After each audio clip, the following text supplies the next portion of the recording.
Before we begin today's episode, I want to give you a clear trigger warning. In this conversation, we talk about domestic abuse, coercive control, and an attempted murder. Some of the details shared may be distressing. Please listen with care and step away if you need to. If you are affected by anything you hear, I've included support resources in the show notes. So I actually met my perpetrator on a sales course when I was at work. I remember him being the man in the room that was kind of, walking around pouring glasses of water for everybody, very confident, well presented. And for me, I thought, you know what? This is the kind of person I want to be with. I was attracted to those traits. I honestly thought I found my happy ever after.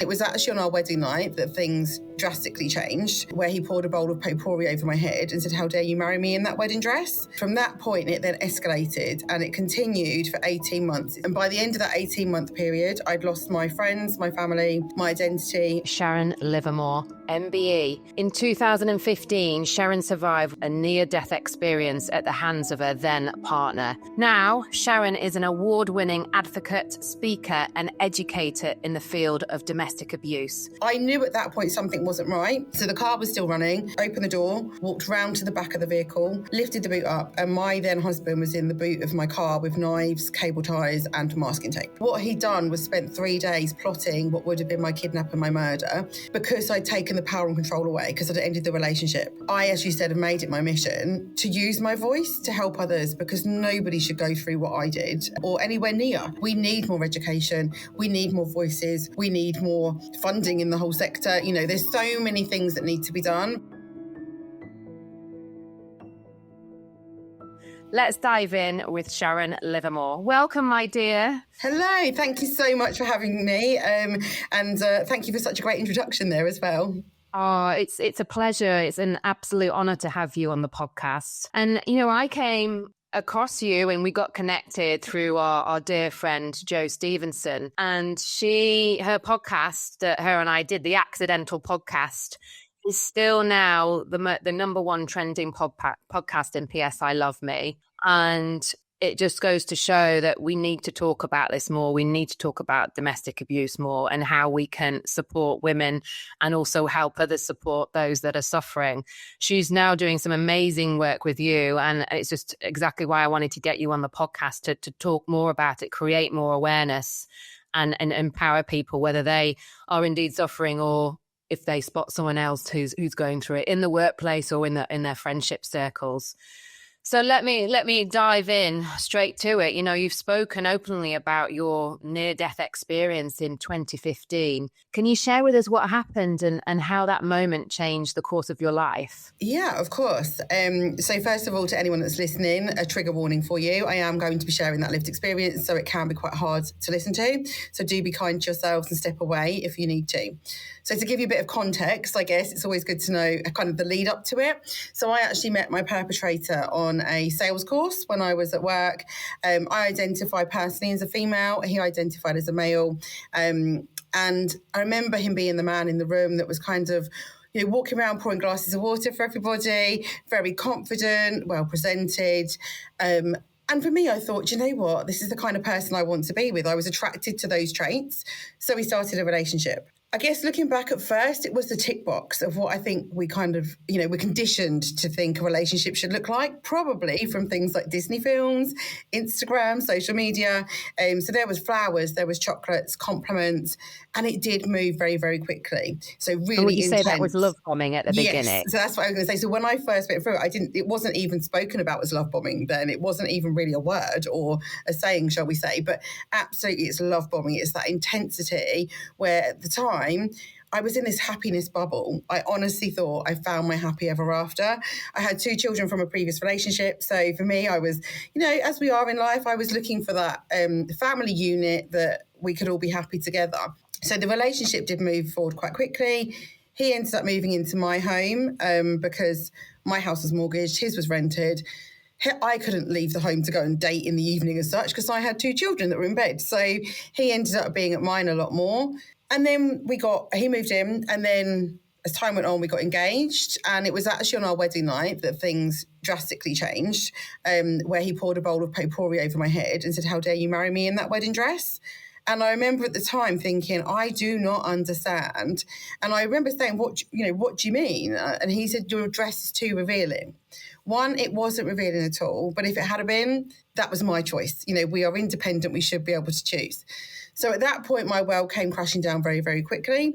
There were a few signs before that, but again, I brushed them under the carpet. They weren't things that were escalating. They weren't daily scenarios. So at that moment when we got married, from that point, it then escalated and it continued for 18 months. It started on the wedding night, drastically changing. And by the end of that 18-month period, I'd lost my friends, my family, my identity. I changed my hair colour. I know we were laughing before we came on here about lip gloss and lipstick, actually. I wasn't allowed to wear it. I wasn't allowed to wear certain makeup. Everything about me changed.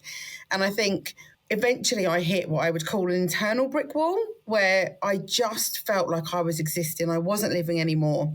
So there was a number of scenarios that brought me to kind of that point. One of them was where I'd done extremely well at work, and which goes against the usual stats.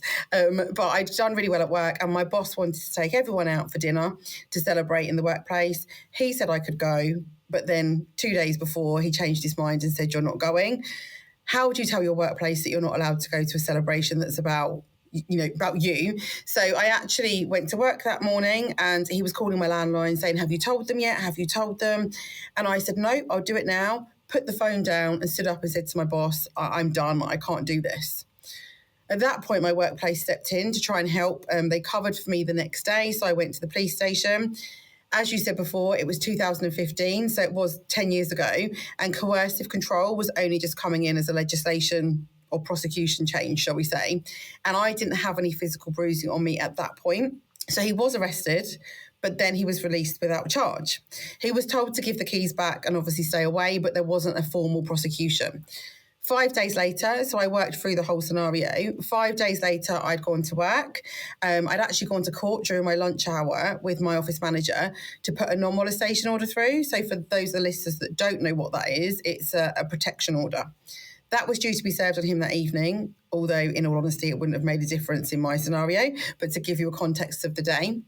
We then went back to our workplace and we were very fortunate. We worked in a converted barn, so absolutely gorgeous building, but there wasn't security. It was dark, it was November, the car park didn't have lots of lighting, etc. And I remember that evening, we walked across the car park, me and the office manager, and my car always used to demist before hers. It was slightly newer, so when it's cold, it used to just, the windows would demist. I would drive off and give her a little wave. But that evening, she drove off before me, and I was left sitting in my car. And I think at that point, I remember looking, thinking, why is my car so steamed up? When you look around, and I was like, this just doesn't make sense. So I thought at that point he was sitting behind me. So I turned around and looked in the chair and he wasn't there. And I thought, right, okay, almost like speaking to myself, you've been to court, you're tired. I was emotionally drained at that point. So I thought, right, just go and pick the children up from the childminder, get home. So I went to put the car in reverse, but then I smelled aftershave, and it was the strongest smell I think I've ever smelled in my life. It was as if someone was kind of wafting it under my nose. So at that point, I now describe it as, I definitely know people have a sixth sense. I also believe I have a guardian angel. I have a tattoo of a feather on my wrist now, because I knew at that point something wasn't right. So I took my hand and then put my hand behind me in the footwell and started fumbling. Don't really know why, but, it was one of those moments. And I felt my picnic blanket behind my seat. I have OCD, so I know that everything is in its place, and I knew that had been in the boot of the car. So the car was still running. I went, opened the door, walked round to the back of the vehicle, lifted the boot up, and my then husband was in the boot of my car with knives, cable ties, and masking tape. Thankfully, I didn't freeze, which some people do in a time of trauma. I managed to run and I managed to scream. He did get out of the car and he did capture me, but I managed to kind of go down, all a bit of a blur, to be honest, but protect myself. And one of my colleagues, amazingly at that time, heard me screaming, came out and pushed him off of me, while two gentlemen from another small company round the corner were coming out to their vehicles at the end of the day. He then realised that he was outnumbered, overpowered, for example, and my car was still running, so he had an escape route. So he fled the scene in my vehicle. There was a 12 to 15 hour manhunt across Cambridgeshire where I live, and subsequently he was captured and he was arrested and obviously sent to prison. But what he'd done was spent 3 days plotting what would have been my kidnap and my murder, because I'd taken the power and control away, because I'd ended the relationship. So he'd gone to a tool store. He brought the tools to be able to angle grind through the back door of my home. He went in. The only things he took were obviously the spare car key, and there was a plaque on the wall that said "Families are forever." And he snapped it in half and left it on my bed, because ultimately my 2 children at the time would have been left without a mum. And then he drove for 45 to 50 minutes to where I worked. At no point did he stop and think, what am I doing? This was his plan. He left his car around the corner, subsequently then got into the boot of mine and loosened the seats. And in all honesty, if I'd have driven off in that car, I would not be sitting here in front of you talking today. The reality would have been he would have obviously come through the seats, and in the court case, the judge said it had fatal consequences. It was only because of that sixth sense, or the guardian angel that I now believe I have, that helped me on that night. But I, as you said, have made it my mission to use my voice to help others, because nobody should go through what I did, or anywhere near. So we need more education. We need more voices. We need more funding in the whole sector. You know, there's so many things that need to be done. But ultimately, for me, it's a real privilege to be speaking to you and hopefully your listeners today, for them to understand that this is the kind of thing we can be talking about. But before we move on, I just want to assure your listeners that I am now living my best life and I make the most of every day as well. You have such an incredible, powerful story, and you're so brave to do what you do and share what you share with such authenticity and compassion, but also that must have taken a while to get to where you are today through that healing of that experience, because once you've been in an abusive relationship, it can take a heck of a long time to get to a balanced, normal feeling in life, right? Yeah, and I think that's the thing. I think everyone's journey afterwards is different. I think it's about working out yourself what you need. I knew that it wasn't my fault. I knew when I was in that relationship, once it started turning, that this was his issue. It wasn't my issue. I know other people have struggled with that, and obviously there's, you know, some victims will feel that it is their fault. They've been being told for days, months, years, it's because of you. I didn't have that to get over. So once it ended and he was obviously sent to prison, I was able to kind of start building my life bit by bit. But it took time figuring out who I was, because I completely lost myself. So who is the person that's coming back out of this? And of course, I think the biggest thing for me was that confidence piece at the start, because it was my I don't think I actually realised how much confidence had been taken away from me. I was working in a sales role. I was working in a recruitment position at the time. So openly on the outside, even the whole way through the scenario, I looked confident. It's your inner confidence that's the hardest bit to get back. And I had so much self-doubt. You know, what was I looking like? He used to call me fat and ugly all the time. And, you know, that confidence goes. And so I think learning to love me, for me, was something that it took me a long time. It did take me a long time, but it's those baby steps that you make and celebrating the small wins, doing the things that you like again. You know, I used to set myself a goal that each month I would do something that I wasn't allowed to do. But I remember, I think it was about a week after it happened, I wasn't allowed to listen to certain types of music. And I remember going into Tesco's. This was when we had CDs rather than Spotify. And I literally walked into Tesco's with a basket and went, I want that. I'm going to listen to that. That was so empowering. You know, I had it in my the car that I was lent at the time, because my car got obviously impounded. But it was literally putting that on. It was things like that unless you've been in a situation where you haven't been able to make those choices, that's the empowerment that I found afterwards. Yeah. And was it mainly emotional and verbal abuse, or was there physical abuse as well, if I may ask? There was physical. There was, I think, near the end, the physical was escalating as well. So everything from that point of marriage, the 18 months, near the end, obviously when I'm educating, we talk about the cycle of abuse.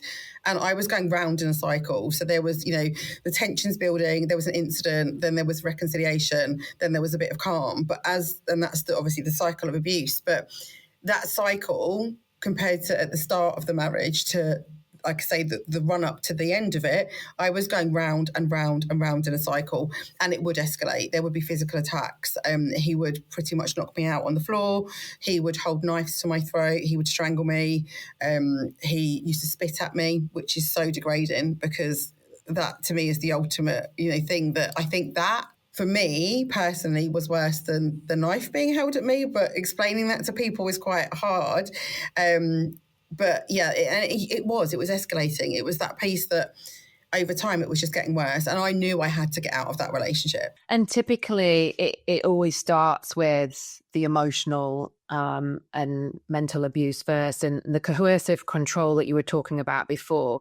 Can you tell me a little bit more about what exactly coercive control is, so our listeners really understand how to spot it? Yeah, so coercive control, it's controlling someone without the physical side, actually.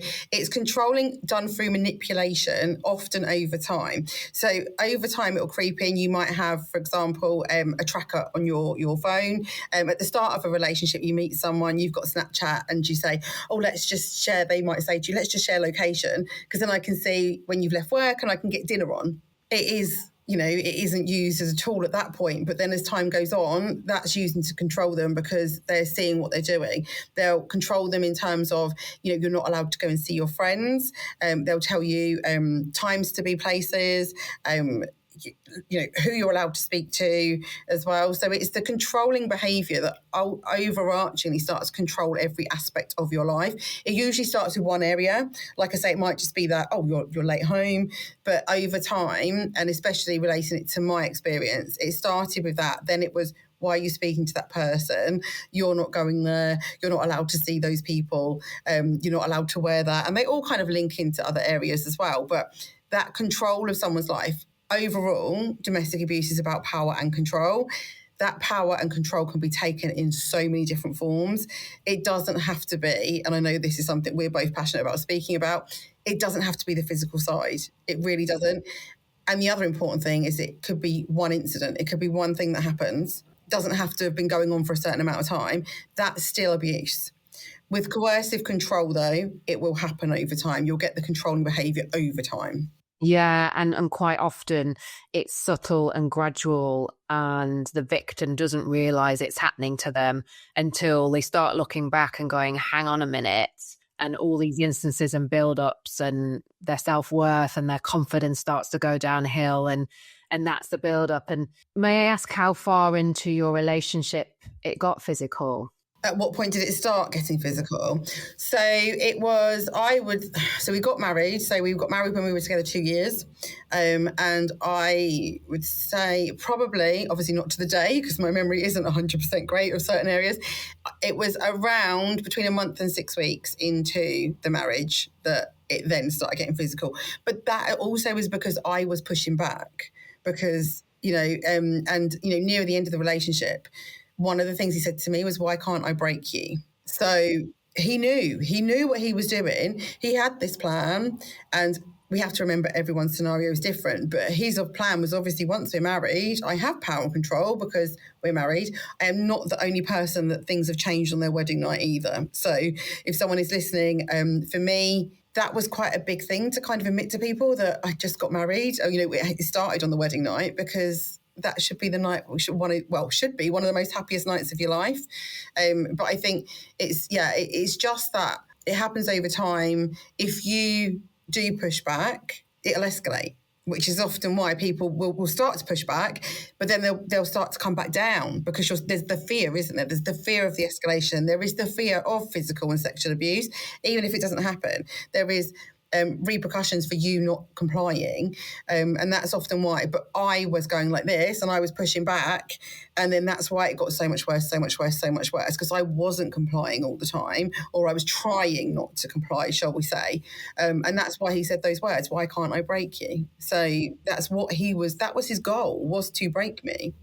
Yeah, and again, we're talking about not standing up for yourself if the physical abuse is coming back, and it's just easier to stay quiet. But there's also shame around not saying anything. Shame can literally silence people going through abuse. So, victims often find it hard to speak up because of the shame around it. Like, what will people think? Why haven't I stood up for myself? What would you say to women who are listening right now and recognizing themselves in your story and feel too ashamed to reach out and get help?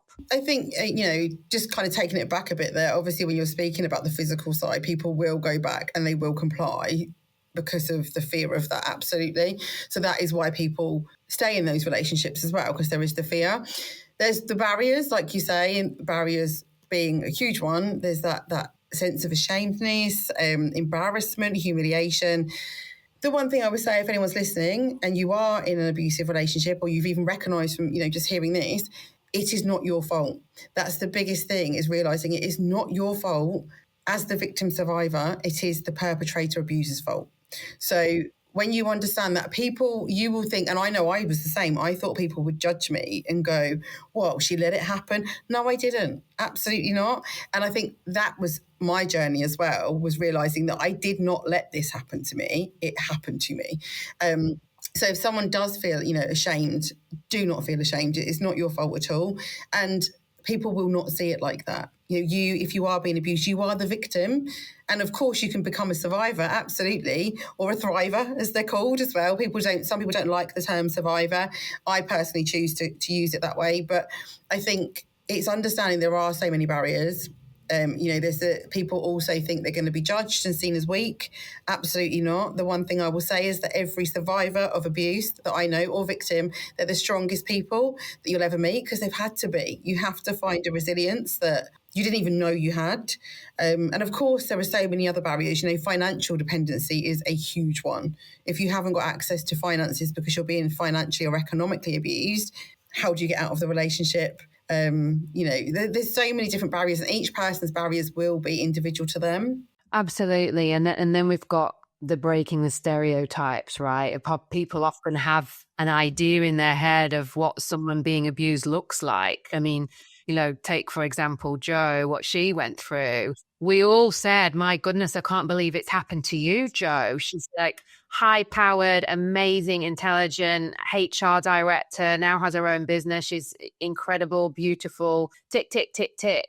Why is that idea often wrong? Like, what people think it should look like. We're crumpled up, no makeup, mascara going down our face, like unwashed hair. People have that idea in their head about what someone being abused looks like, and that's quite often why it gets overlooked. Of course. And I'm really glad you brought this up, because I am constantly going against what does a victim look like.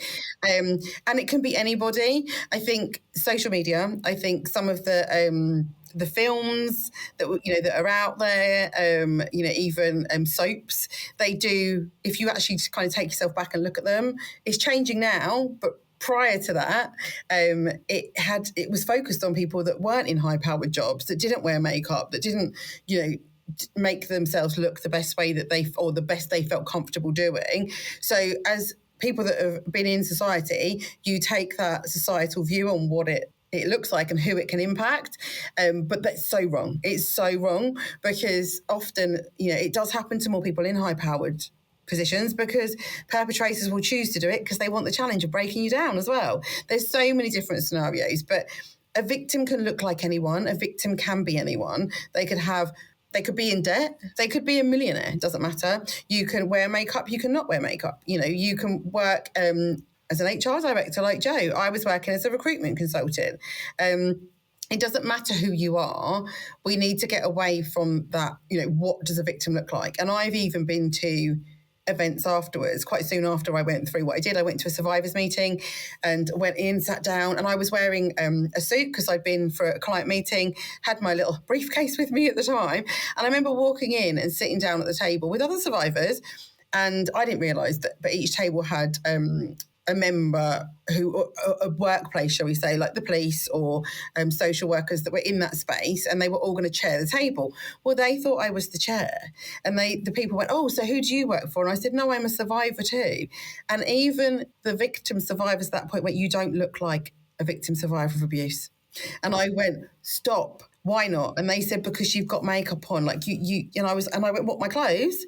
I said, what difference does it make what I'm wearing? And even they'd got this view of what a victim should look like. And that blew my mind at that point. So whenever I'm training, whenever I'm educating, I challenge that, what a victim looks like, because until we do that, we're going to overlook people, and then there's an even bigger barrier there for them to come forward as well. If you love PSI Love Me and want to dive in deeper, then join the Evolve Woman, my 8-week online coaching program, which will take you on a transformative journey of self-discovery, fulfillment, and to find the joy and love you so deserve.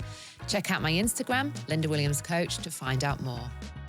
You don't know what's going on behind closed doors. The victims are being brave and brushing themselves off every morning, getting themselves into work, putting that face on, pretending everything's okay when it's not. And I think that's some of the work that you're brilliantly doing in workplaces today, because workplaces are a safe space for victims going through domestic abuse, where they can escape home life, where typically it happens, right? Even though abusers can follow them to work and all the rest of it. But quite often the workplace is that safe space where they have a breather for 8-9 hours, where they feel safe. So what kind of work are you doing in workplaces to support? Yeah, and I echo what you're saying. I mean, I can take it back to my experience. My workplace was my only safe space that I was away from my perpetrator. We do have to acknowledge that sometimes perpetrators work in the same place, so there are some challenges at times. And, touching on what you said there about the workplace being that respite for 8 or 9 hours, the digital world has also enabled abuse to happen at the workplace as well, through emails, through phone calls, or even perpetrators turning up at work. So even though it is the safest place, it's not always that there is that complete defined line between the two. But what I'm doing with workplaces is educating them on what domestic abuse is, and the fact, what does a victim look like? I know we've just touched on that, but the fact it doesn't discriminate. So for me, I'm really passionate about raising awareness for all gender identities, to showcase that it can happen to anyone too, as well. Yes, I identify as a female, but we need to be fully inclusive when we are in workplaces for all gender identities. And then we look at, what are the signs that we can see? What are those signs you can see in colleagues? Because once you know what you're looking for, it becomes so much more apparent. If you don't know what a sign is, how are you ever going to look and recognise those? How to start a conversation? Because obviously people say, oh no, I don't know how to do this.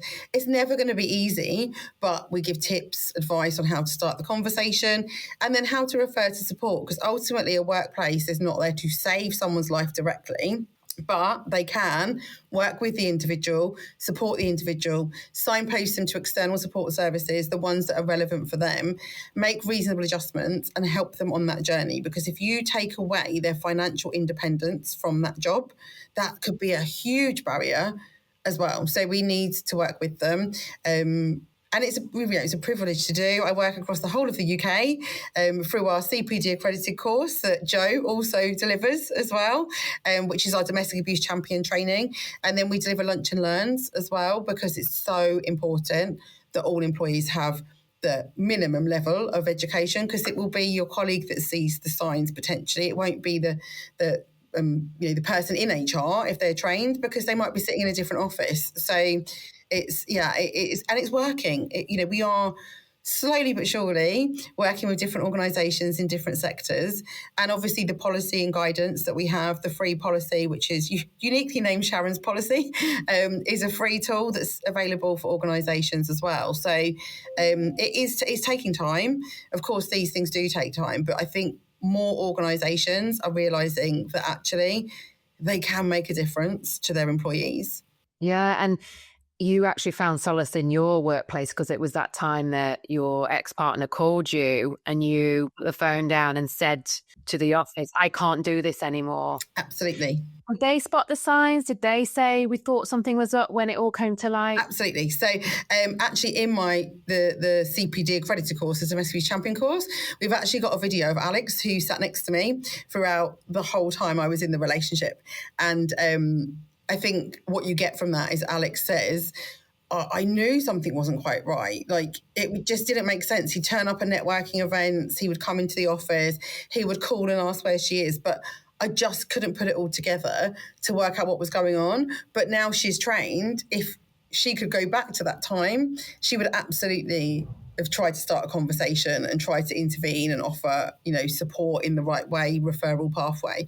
So I think it is about education. It's about education, empowerment as well, empowering someone to think, I can make a difference by having this conversation.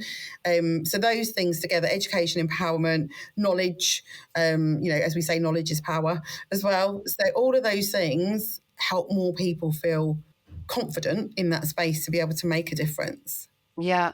And so your colleagues noticed the signs of your ex coming into work, the phone calls, the turning up at networking events. What are some of the other signs that people can look out for within their colleagues or their friendship networks? Yeah, I think, one of the biggest things is isolation. The one thing I say, it's much easier to isolate somebody from friends and family than it is from work colleagues, because often you'll be allowed to go to work because you need to earn money.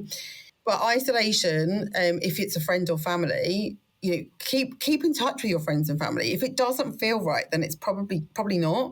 If it's someone that you used to see, once every 2 weeks, and they meet someone new, and then over time it goes to like once every 3 months, once every 4, then I'd be going, oh, hang on a minute, I used to see you more than this.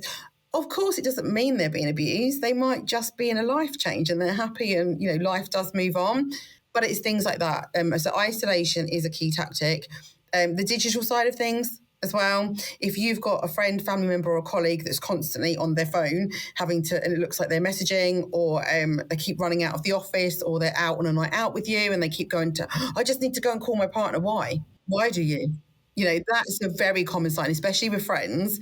If you're in a group of friends and you're out for a night out or a meal, and one of you has to keep going off and keep bringing the partner.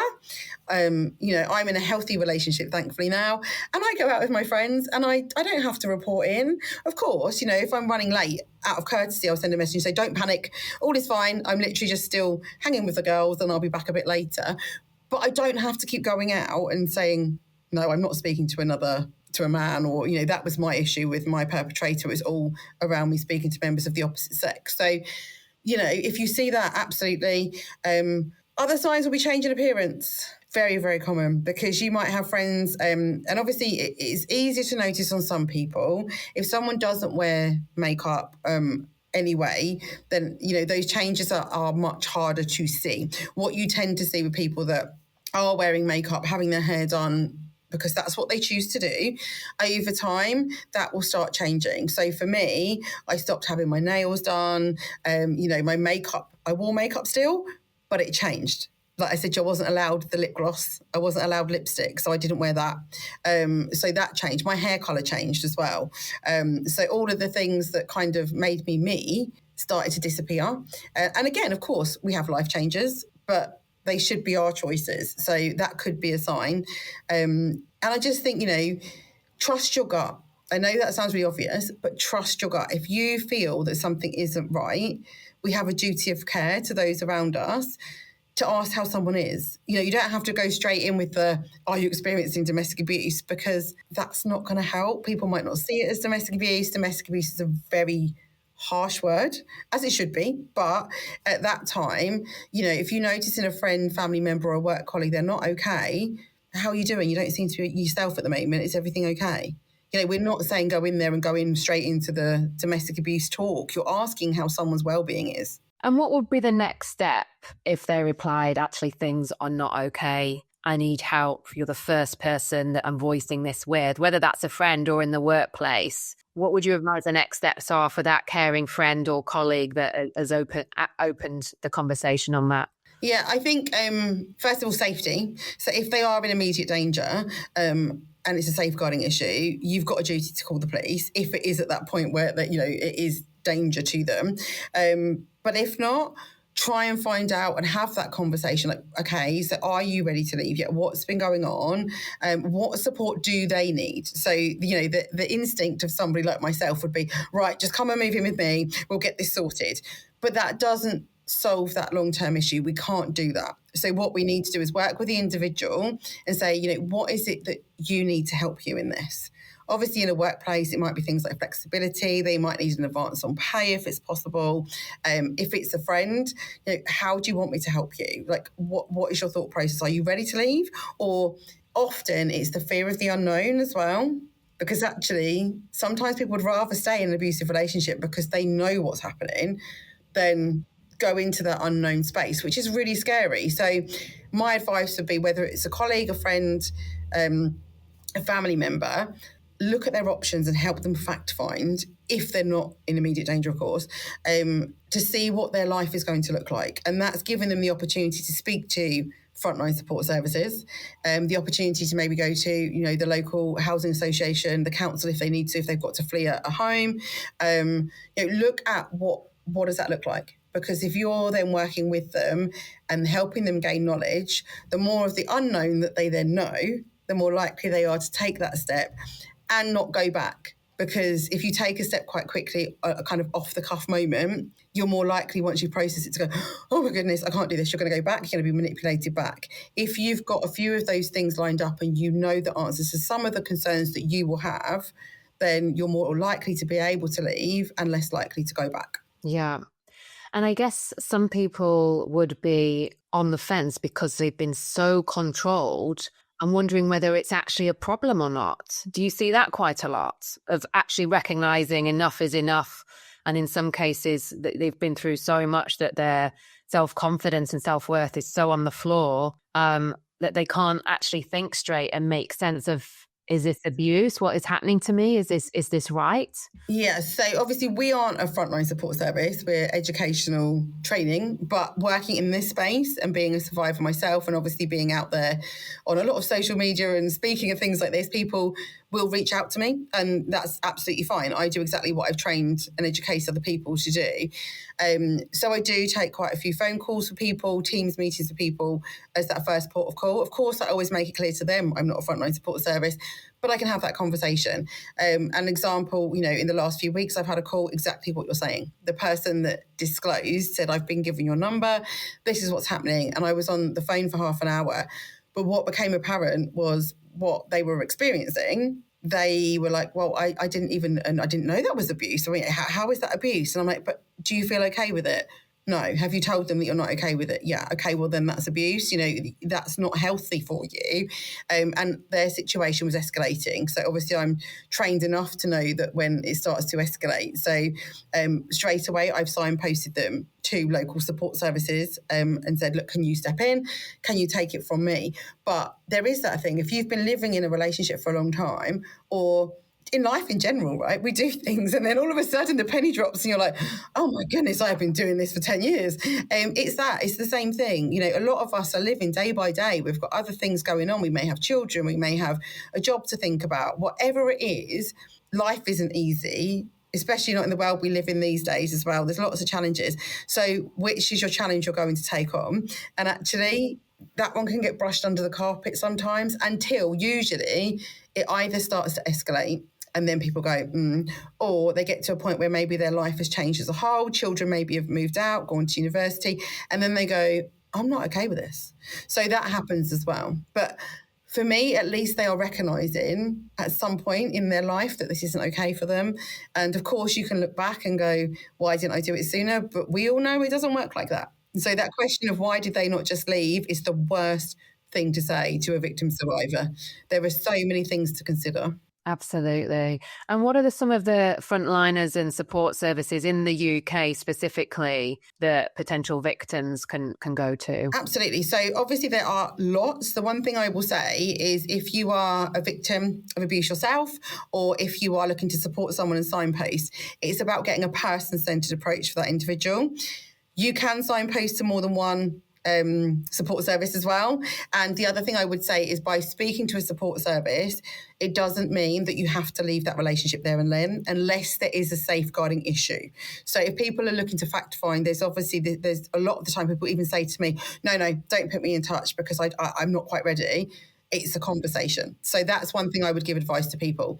But you have obviously Refuge and Women's Aid across the UK that help female victims of abuse and their children. You have Mankind Initiative as well, who help male survivors of abuse. You've got Gallup for LGBTQ plus community. Karma Nirvana, who help with honour-based abuse. Obviously, the Samaritans, if people are at a point where they need to speak to somebody, absolutely, as well. And then, obviously, beyond that, you've got lots more support services that work with individuals, for example, or different circumstances. So Surviving Economic Abuse are one of our people that we refer to, and they work specifically, should I say, with people that are experiencing financial or economic abuse. But there is help. There's also a lot of local support services. So if someone needs help, I would say look locally as well, because they're often the ones that you would be signposted to for that initial counselling as well, or risk assessment. And of course, without forgetting the police. If someone is in immediate danger, then call the police and they will step in and help. Brilliant. And moving forward, when it comes to healing from domestic abuse, what are some of the steps that someone can take to start that healing journey? Obviously, it's baby steps, but what are some of the things that you did and you can share that will help someone on their journey? Absolutely. So I think we touched on this a bit before. I kind of found myself again with finding the things that I liked, the music I liked, how I wanted to look, embraced in my own body, which has been a challenge. I'm a yo-yo dieter, so I go up and down. But I've learned to embrace myself, and actually that's so empowering as well. In terms of, I think, for me, my biggest part of my healing is giving back and helping others, whether that be when I first started my journey, I set up my own recruitment company to raise money to donate profits to the local refuge. But that obviously has evolved lots, and I now do my work full time with businesses.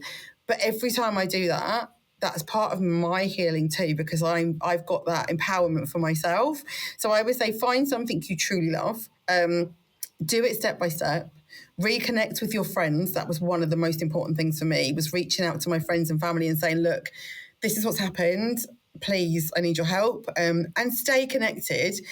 And the biggest bit of advice I would say is find your boundaries, because it is so easy to go from one abusive relationship into another. So much more common than we think as well, because you are more vulnerable at that point because you come out of a relationship. But when you come out of an abusive relationship, you see yourself as, I've got out of it. This is me, I'm great. But processing those emotions, actually, you probably are more vulnerable, not everybody, of course, but more vulnerable than you actually feel. And then perpetrators will prey on those things. Some of them will go for people naturally that are single parents. People, they do have a type of victim that they will choose. So again, the love bombing comes in. You've come out of a relationship that's abusive and you're like, oh my goodness, this one can't be as well. You put your trust in someone. So, and it's, I'm not sitting here preaching, because having boundaries is hard. My boundaries weren't 100% right. That, they're probably not even now. We have to work on things. I am happily married, of course, but I think, my bit of advice was, if things aren't going 100% right, it's life as well. So I know at the start, I was like, oh my goodness. And I'd have that panic because it wasn't going exactly the way I wanted it to. So, you've got to ride that wave of life, should I say, as well. And life will still have other challenges, but build your network around you that maybe you've lost, get that network back, or build a new network, have your boundaries, do the things you love, embrace who you are. And I think any victim, survivor of abuse that comes out the other side will probably tell you, from the ones that I know, that they look at life in a slightly different way. So, make the most of it, because life is short as well. Absolutely. And going back to these terms, love bombing, gaslighting, narcissism, that are thrown around on social media, again, good old social media. Can you tell me a little bit more about love bombing and what it really is versus someone just being kind and lovely, sending flowers and looking after you? What's the big difference? Because now it's thrown around so much when a guy is nice to a woman. And someone, they're love bombing me. They love bombing me. Yeah. No, I think it's the intensity of things and the other feelings and emotions you get with it.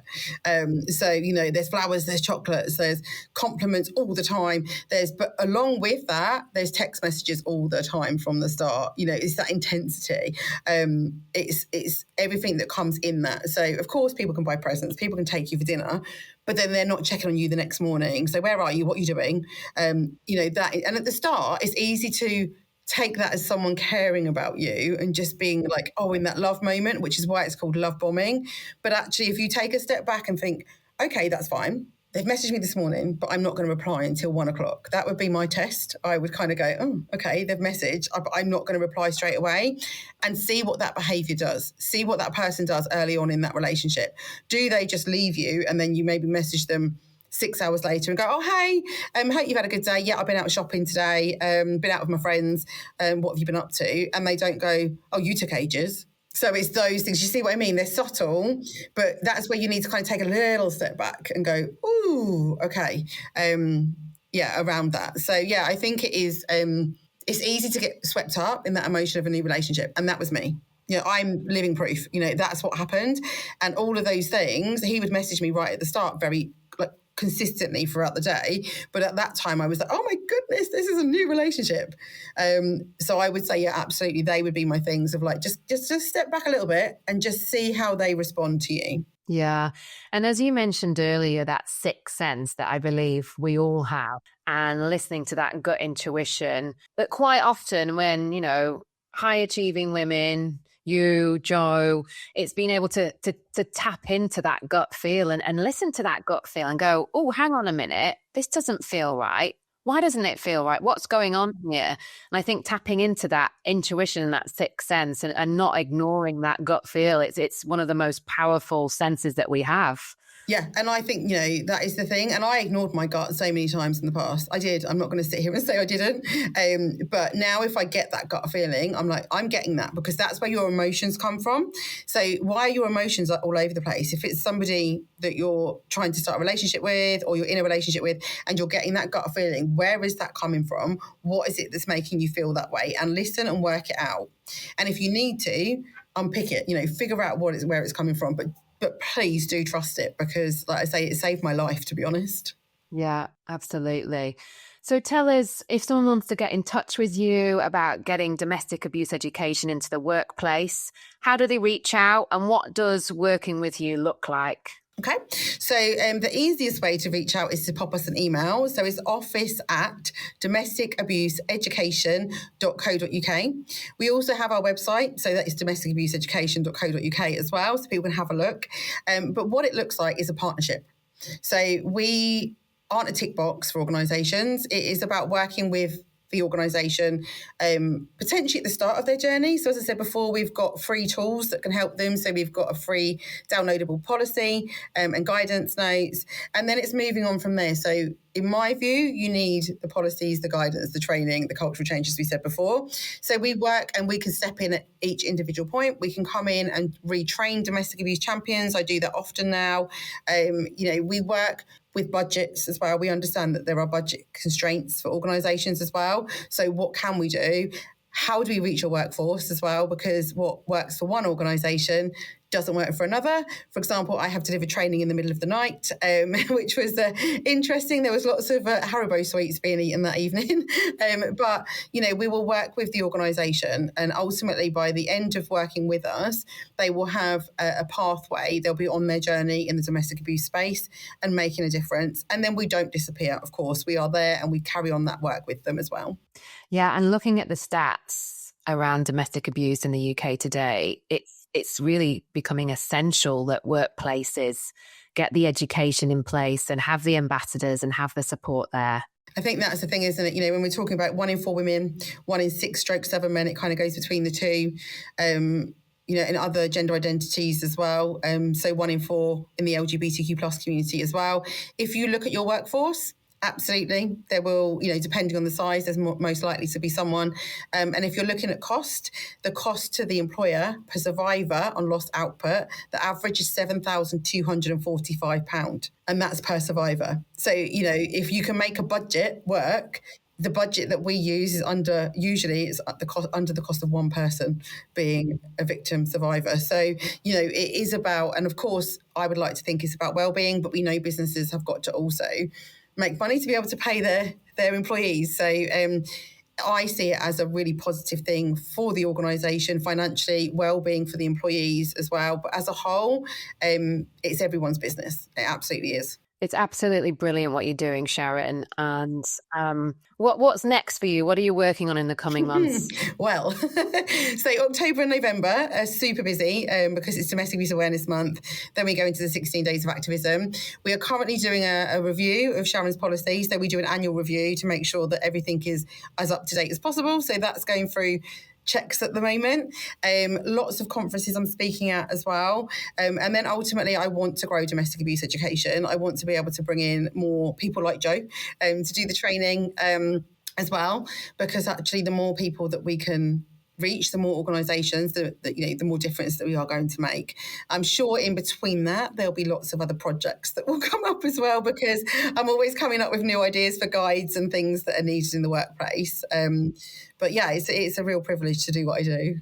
And Jo is off to Parliament soon to talk about Ruby's Law. I'm going with her, actually. I should have said that one. Yeah, so I'm speaking alongside Jo.